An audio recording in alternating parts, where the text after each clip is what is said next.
네, 반갑습니다. 오늘은 이제 앞으로 나스닥 반도체 사이클이 조정을 크게 한 번 더 받아야 된다라고 생각을 하고 있고, 비트코인도 아직까지는 추가적으로 하방에 조금 더 많이 나와야 된다라고 보는 입장에서 어떤 트리거가 있을까에 대한 가정법에 대한 시나리오 하나를 조금 보여드릴 예정이에요.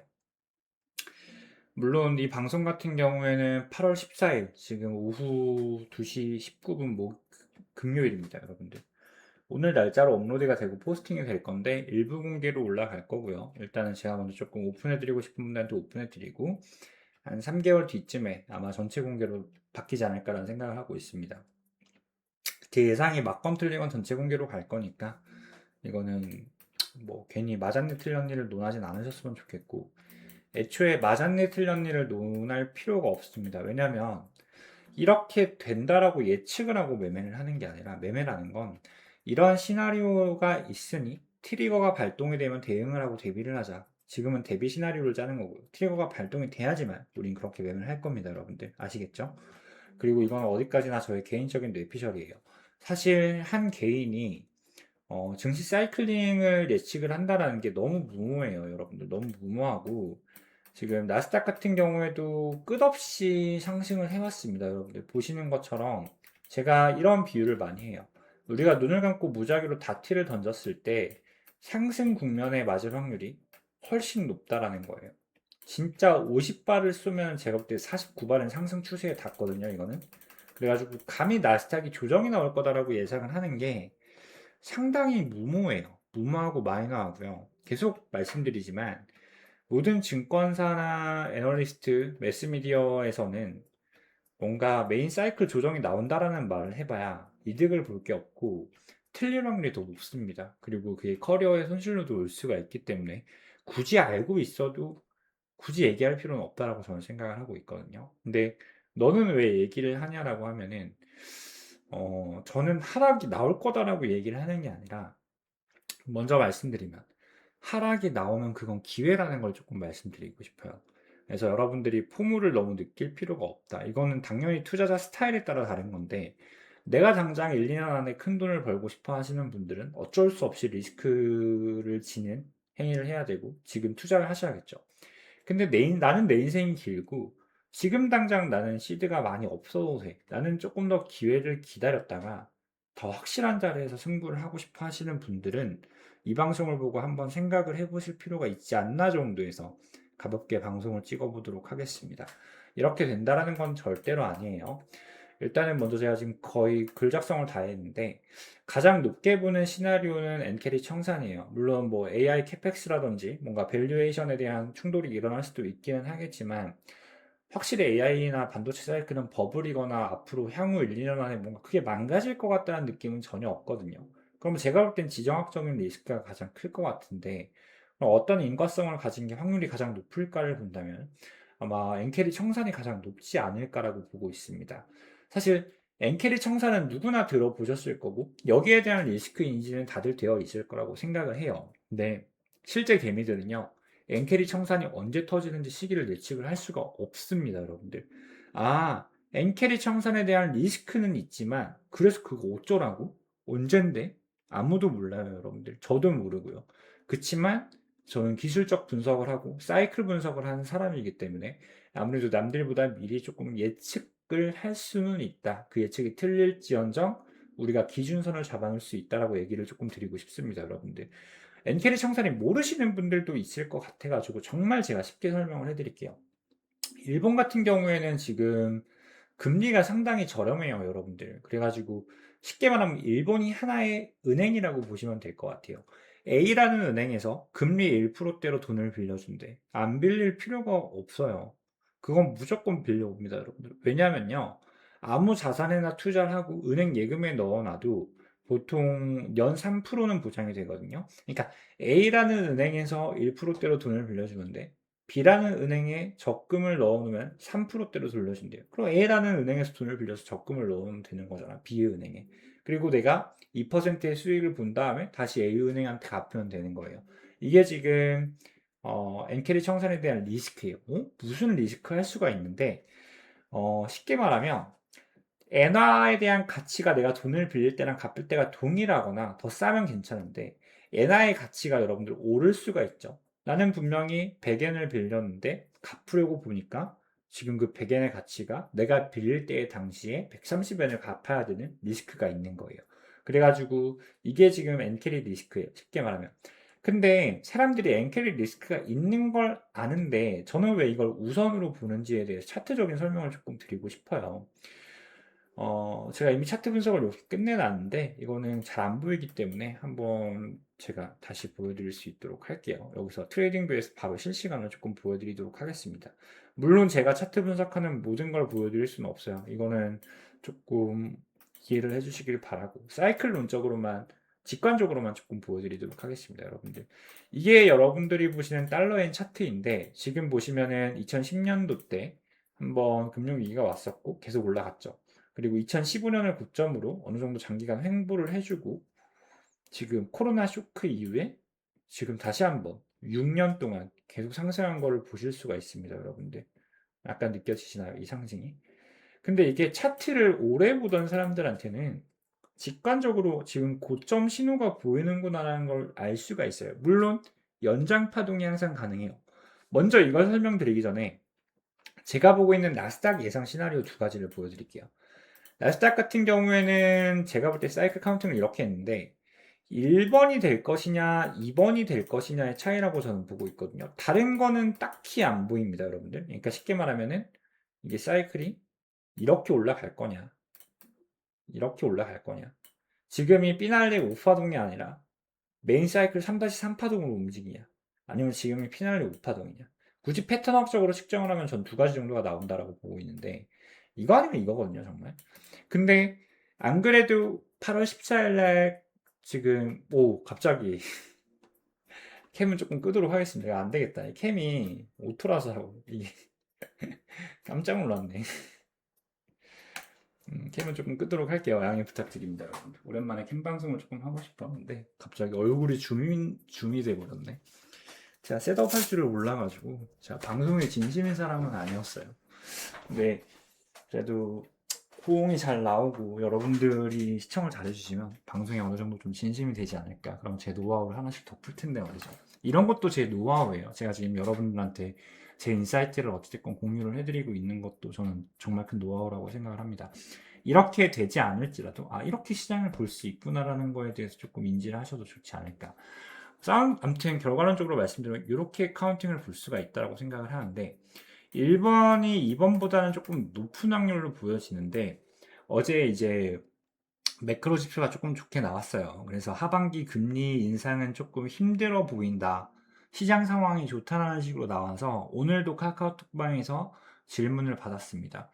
어제 매크로 지표를 보아하니 하반기 금리 인상은 없을 것 같고 AI는 계속 좋고 반도체 슈퍼사이클은 지속될 것 같은데 앤서님은 약간 조금 매파적으로 보시지 않냐라는 질문을 받았는데 맞습니다, 여러분들. 여러분들이 보고 있는 매크로 지표 발표 같은 것들을 피상적으로만 보면 지금 시장이 나쁠 이유가 하나도 없고요. 그리고 저는 항상 말하지만요. 여러분들이 이 방송을 보시고 2026년 8월 14일 때 내가 시장을 어떻게 봤는지 한번 다시 생각을 해보셨으면 좋겠습니다.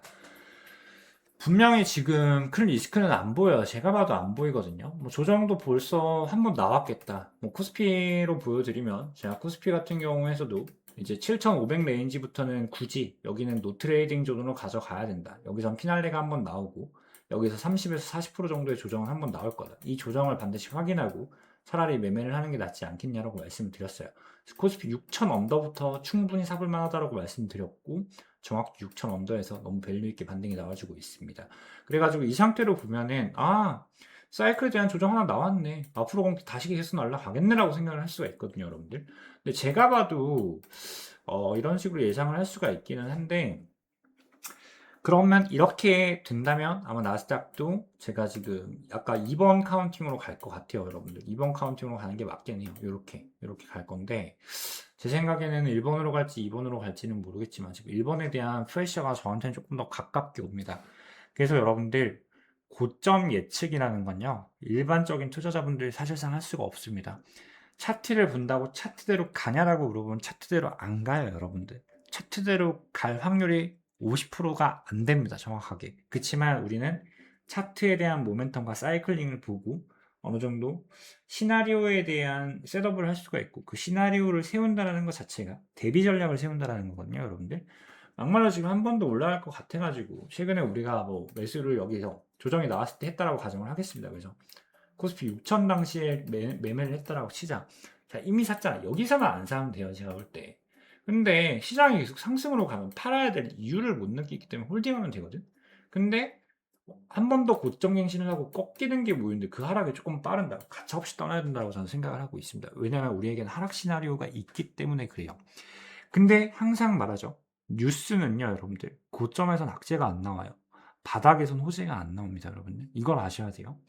남들이 아는 정보고는 여러분들이 알고 있는 정보고 되게 사람들은 1차원적인 사고를 많이 하거든. 그래서 되게 낙관적으로 시장을 보려고 해. 근데 원래 그래요. 인생은 항상 낙관적으로 보기 때문에 부정적으로 본다면 이 투자 시장에 있을 필요가 없기 때문에 그래요. 그래서 대다수의 개미들은 항상 낙관론으로 가는 편이 많다. 이렇게 말씀을 조금 드리도록 하겠습니다. 다시 이 두 가지 중에 하나라고 보고 있는데 1번이 되기 위한 조건 값이 제가 이제 엔캐리 트레이드 리스크인데 지금 이제 달러엔 차트를 조금 보시면은 이거는 뭐 제가 뭐 기타적인 설명을 안 하고 그냥 고점 신호가 나오고 있다라고 보고 있어요. 제가 지금 여기서도 엔딩 다이아고날이나 익스펜디드 플랫 형태가 조금 보인다라고 적어 드렸는데 지금 추세 가속이 일어났어요. 우리는 모멘텀 역학적으로만 보는 거예요. 추세 가속이 일어났는데 점점 기울기에 대한 감소와 노이즈의 형태가 보인다라는 건요. 가속에 대한 힘이 지금 꺾이고 있다라는 거예요. 이러다 보면은 변곡점이 보통 생깁니다. F 더블 프라임이 나오면서 변곡점이 생기면서 이런 식으로 포물선을 그리는 하락 트리거가 충분히 나올 수가 있다라는 거죠. 그래서 거래량도 고점 거래량이 어느 정도 터졌고요. 지금 여기선 적어도 지금 힘을 조금 빼고 있구나라는 현상을 조금 볼 수가 있고요. 파동학적으로 본다면 첫 번째 임펄스가 이렇게 조금 마감을 했다라고 저는 조금 보여지고 있고 여기서 수렴 랠리에 조정이 하나 나왔다라고 생각을 합니다. 그리고 다시 한번 1, 2, 3, 4, 우파동이 나왔고 뒷파동이 1, 2, 3, 4, 5가 나올지 뒷파동으로 볼지 아니면 여기까지 조정으로 끊고 여기서 expanded 플랫에 고점을 주고 내려가는 형태를 보여줄지 혹은 여기서 1, 2, 3, 4의 엔딩 다이아고날을 맞춰줄지는 모르겠으나 내가 볼 때 여기서 한 번 더 고를 갱신하게 되면 그땐 진짜로 위험하다라는 거야. 위험하다라는 건 달러엔 차트가 쉽게 말하면 여러분들 이거는요. 올라가면은 그러니까 엔화에 대한 가치가 내려가고 있다라고 보시면 돼요. 달러 대비. 반대로 내려가면은 달러 대비 엔화의 가치가 올라가고 있다라고 보시면 돼요. 그럼 제가 아까 엔캐리 트레이드에 대한 메커니즘을 설명을 분명히 드렸는데 어떤 게 리스크죠, 여러분들? 내가 빌린 것보다 그 빌린 것에 대한 가치가 높아지면 갚을 때 부담이 되잖아요, 여러분들. 그럼 즉슨 달러엔이 내려가기 시작하면 이제 엔화를 빌렸던 사람들이 프레셔를 받게 됩니다. 여기에 대한 내용을 쓴 거예요. 그래서 이게 엔캐리 트레이드고 이건 한번 올려드릴 건데 엔캐리 트레이드의 가장 큰 리스크는 결국에는 빌렸던 거 다시 엔화로 갚아야 된다는 겁니다. 달러로 갚으면 안 돼요. 어? 근데 엔화 가치가 갑자기 올라가면 빌릴 때보다 우리는 더 비싼 엔화를 써서 갚아야 된단 말이야. 그럼 어떻게 되겠어? 투자 자산이 물론 계속 올라가면 괜찮아요. 계속 올라가면 어느 정도 괜찮은데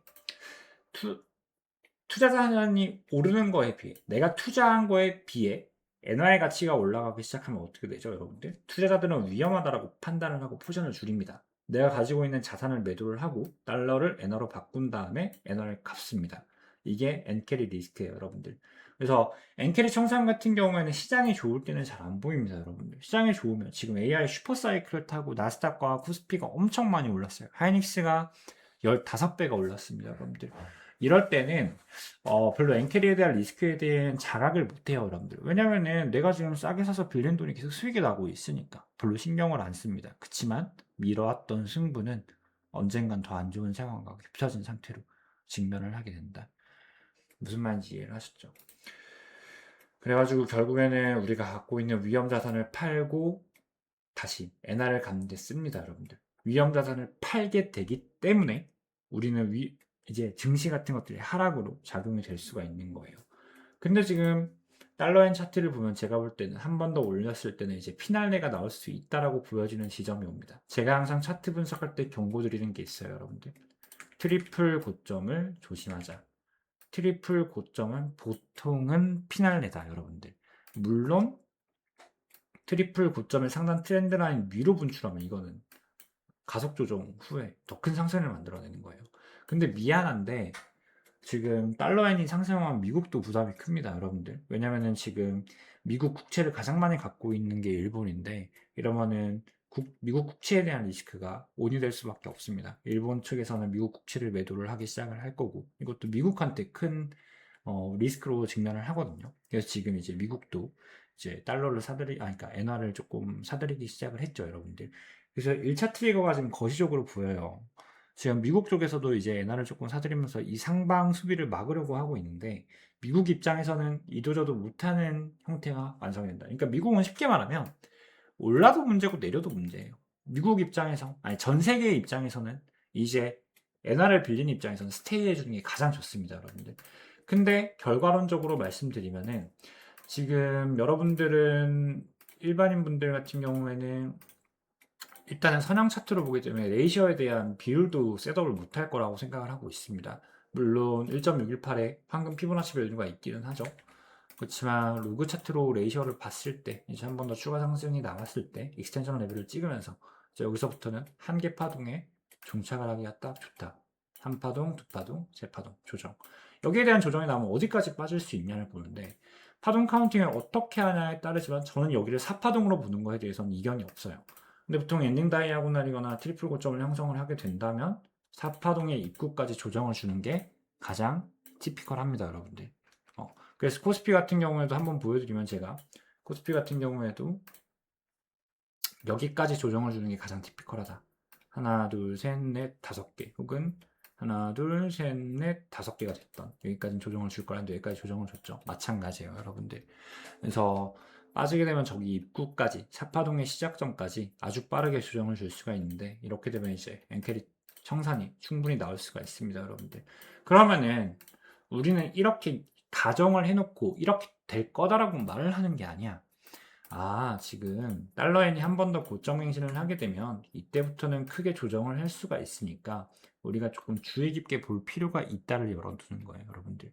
이렇게 되면은 어찌 되었건 트리거 작용으로는 이제 일본 쪽에서도 마찬가지죠. 계속 우리의 가치가 무한하게 상승하면 하락하면 안 되기 때문에 이제 일본도 금리 인상을 시작을 하게 될 겁니다. 물론 여기서의 변수는 상당히 많아집니다, 여러분들.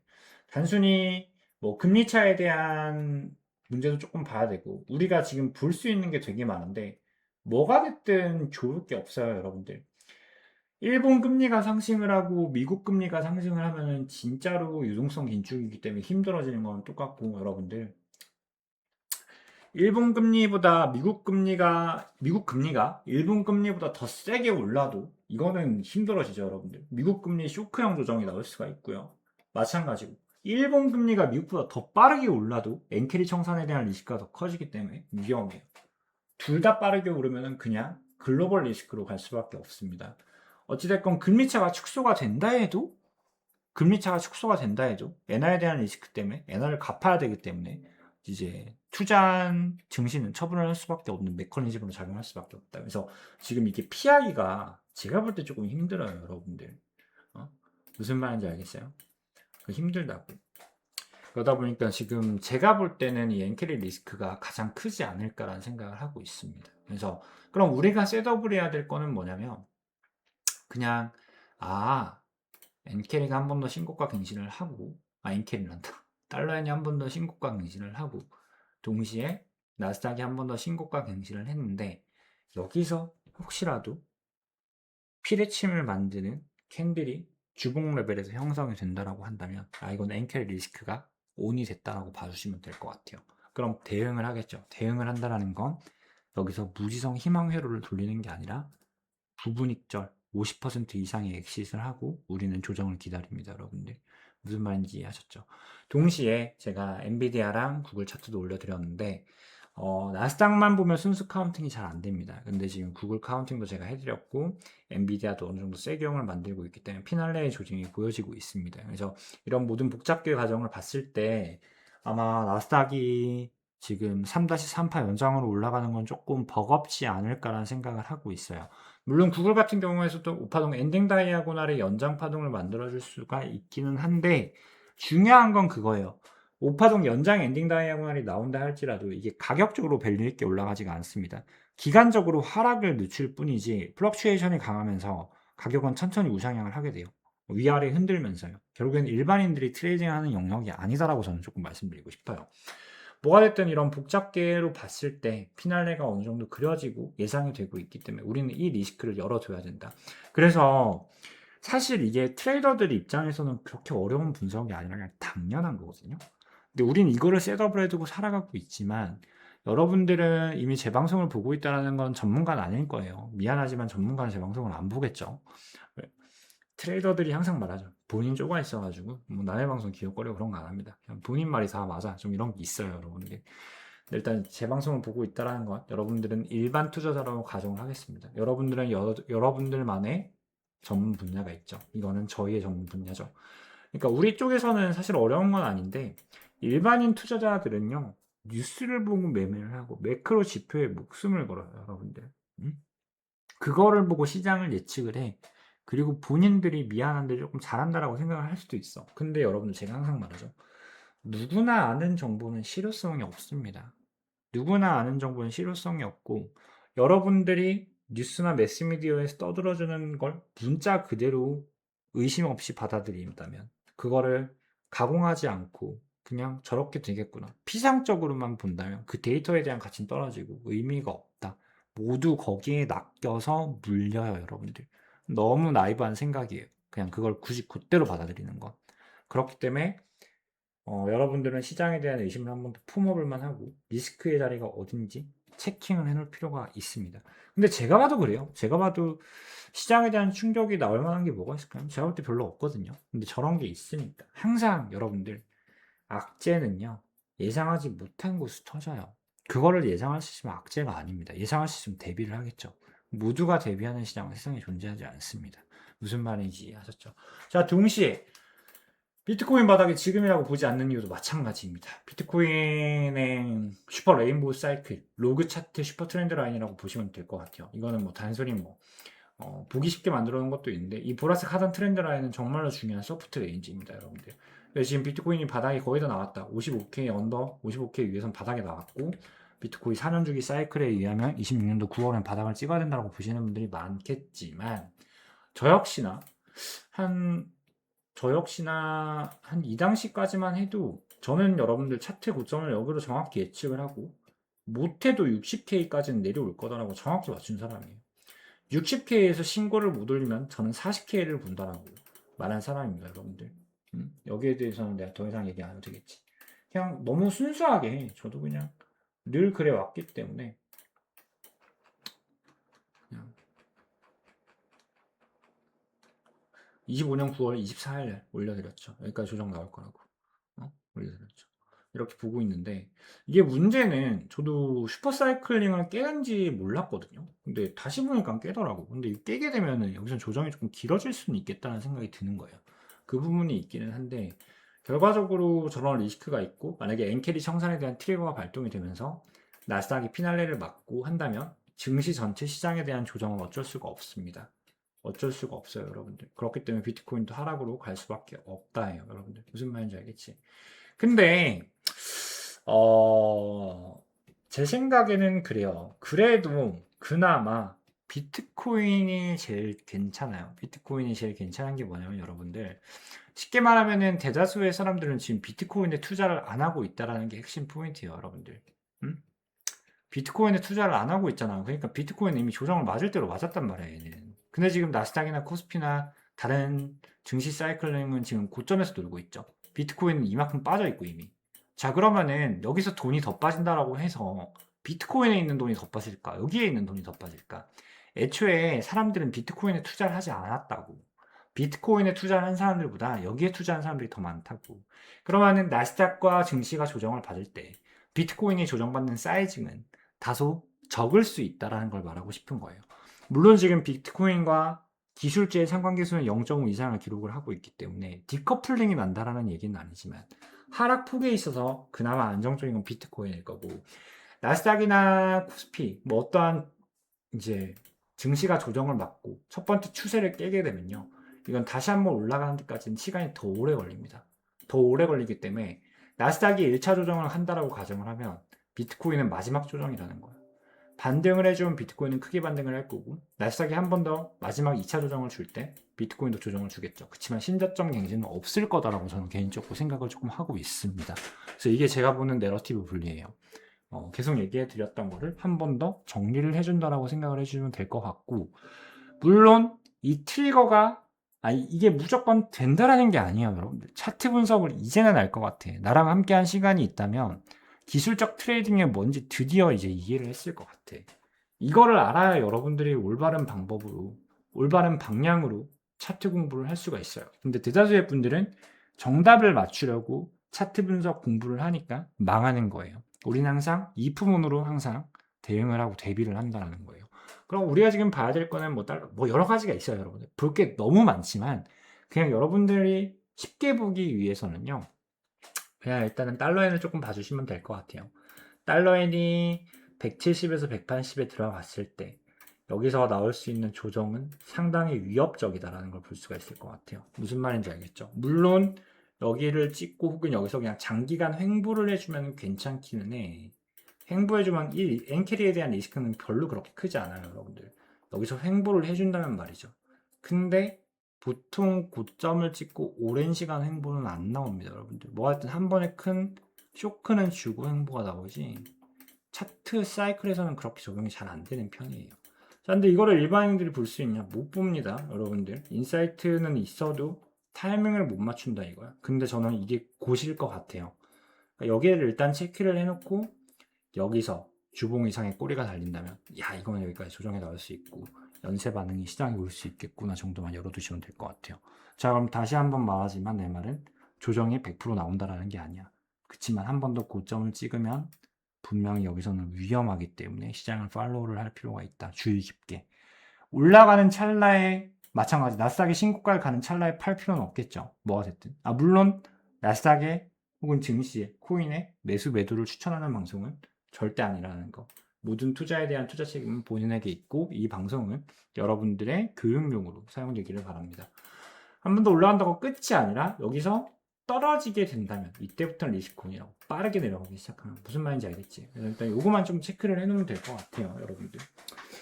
일단은 오늘은 엔캐리에 대한 이야기를 조금 해보고 싶었고 이 글은 제가 이제 저희 네이버 카페에 일단 올려놓겠습니다. 그래서 보고 싶으신 분들은 보시면 될 것 같고요. 투자 상식은 하나씩 늘려가면서 그래요. 우리에겐 당연한 것들이 참 요즘 생각이 많은 게 어려운 게 뭘까라는 생각을 조금 자주 하거든요. 예를 들면은 오늘도 카카오톡방에서 한 얘기예요. 차트라는 게 여러분들 돌이켜보면은 당연해요, 여러분들. 돌이켜보면은 지지선과 저항선을 맞았고요. 돌이켜보면 지지선에서 상승 다이버런스가 떴고요. 저항선에서 하락 다이버런스가 떴어요.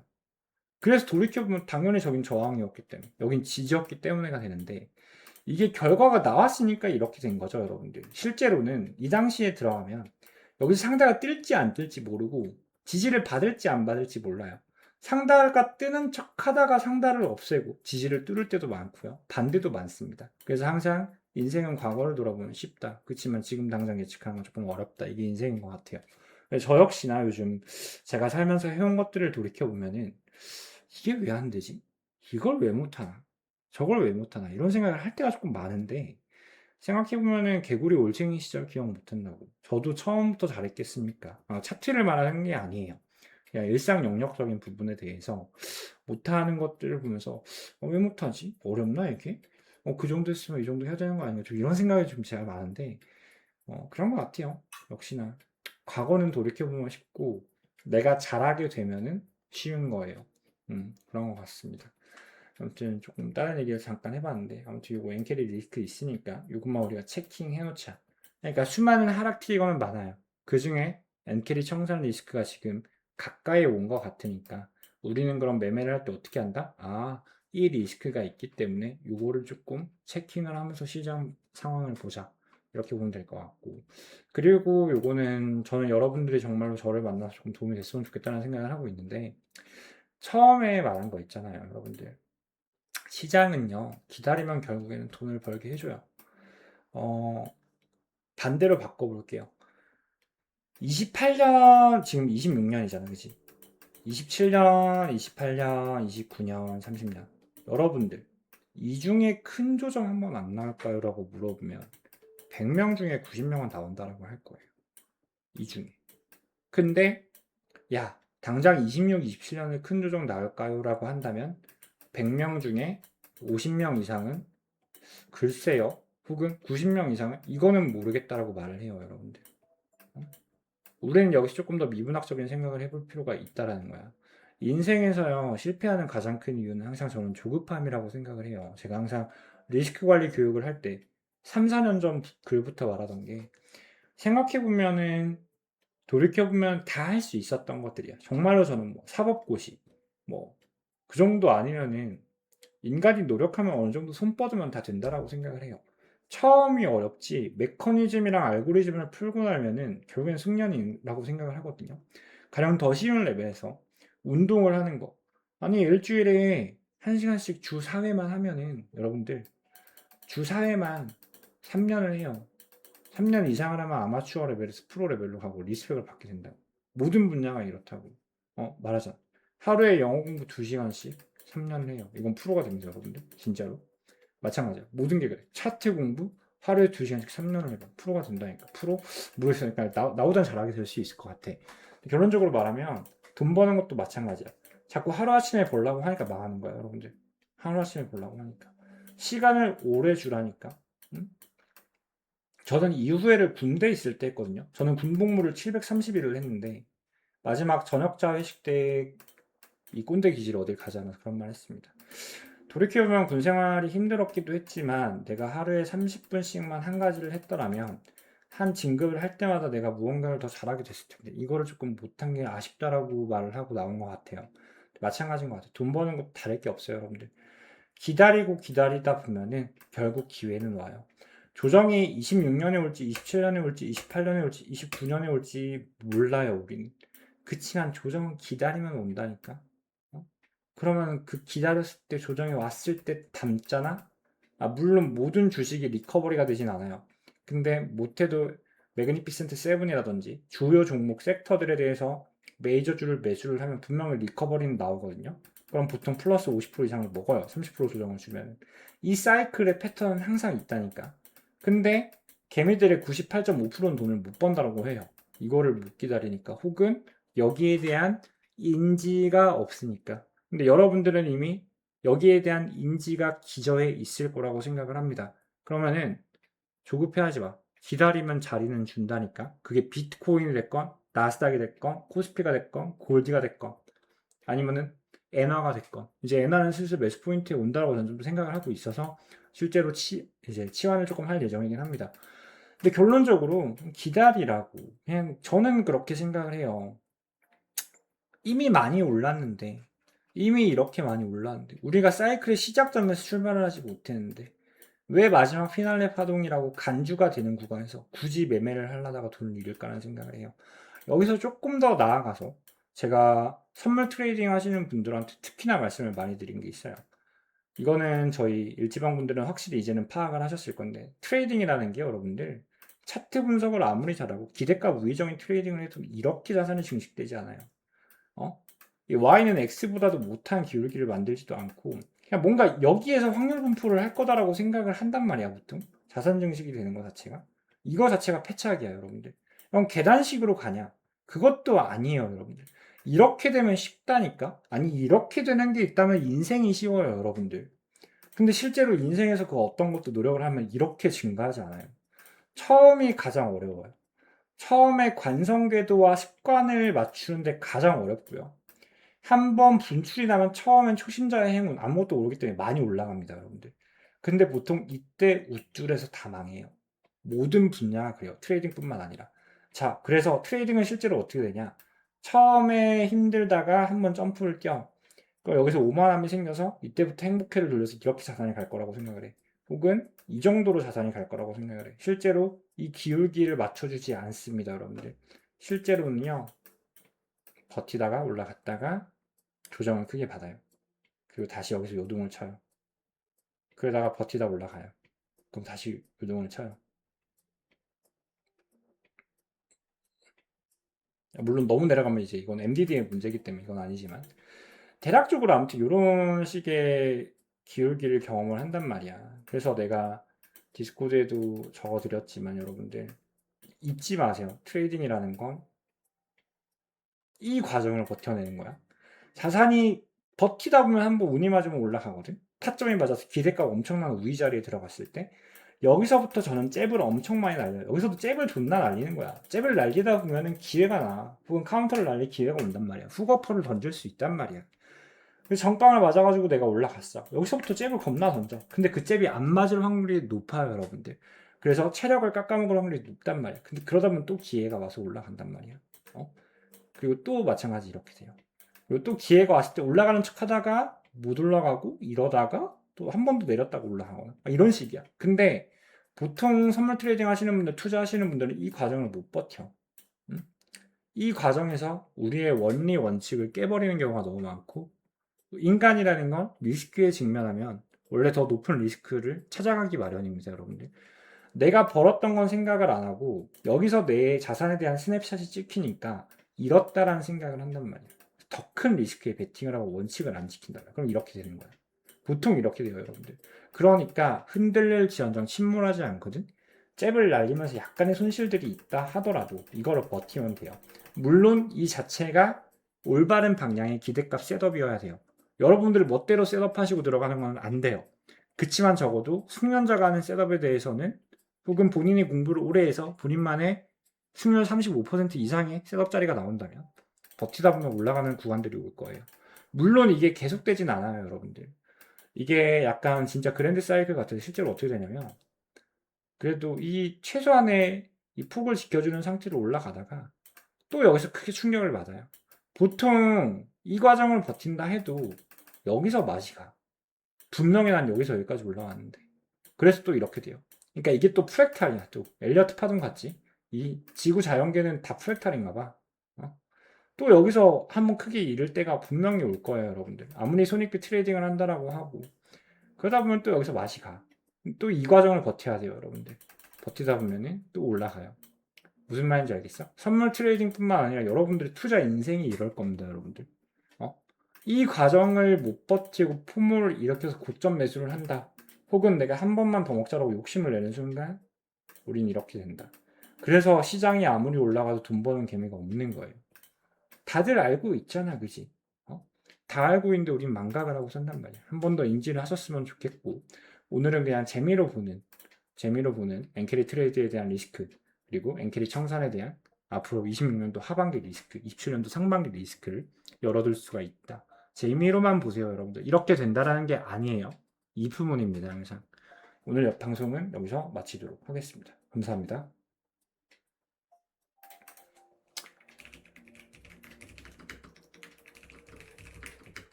근데 27년 상반기까지 가면은 꽤 상승이 높을 거긴 해.